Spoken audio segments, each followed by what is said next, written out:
We are pleased to welcome you to our channel, The Corner of Stories and Tales. In this series, we'll take you through the wonders of ancient Egypt, its myths, daily life, and historical transformations. Our journey begins with the prehistoric era, the very foundation upon which this great civilization was built.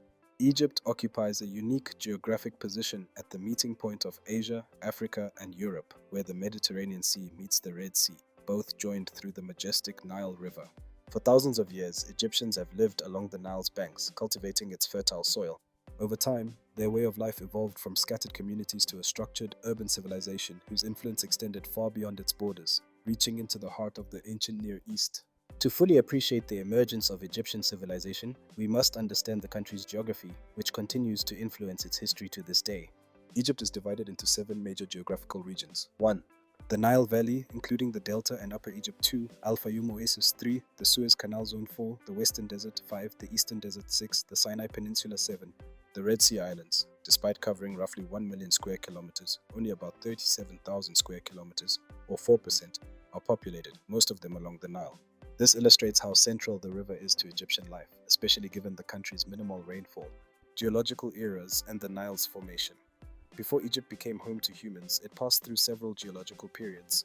In the Eocene epoch, the Mediterranean Sea extended far south into Egypt. Later, during the Oligocene, tectonic uplift caused much of the land to rise above sea level. By the Miocene, the Nile had carved out a path resembling its modern course.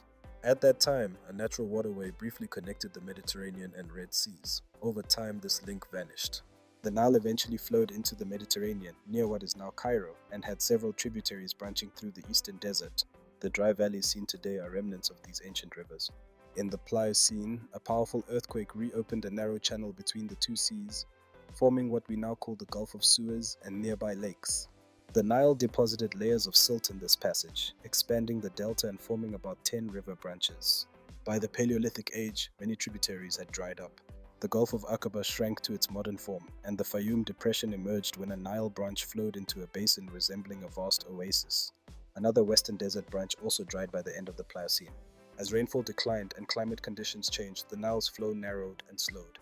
This formed a series of natural terraces, where early humans first settled, hunted, and crafted stone tools.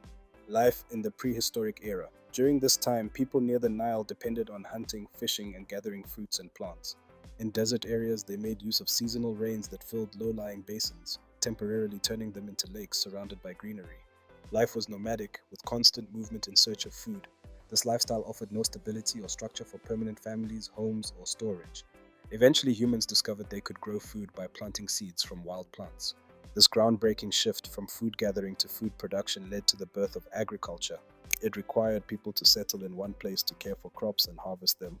They began to domesticate animals, build permanent shelters, and create tools suited for farming.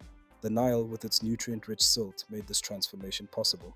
Though many of its original branches eventually dried, the central river remained a steady lifeline. In regions like Fayoum, agriculture thrived and temporary camps grew into villages and then towns. Step by step, humanity moved from survival to civilization, and Egypt became one of the first lights of organized human life. And that concludes our first episode.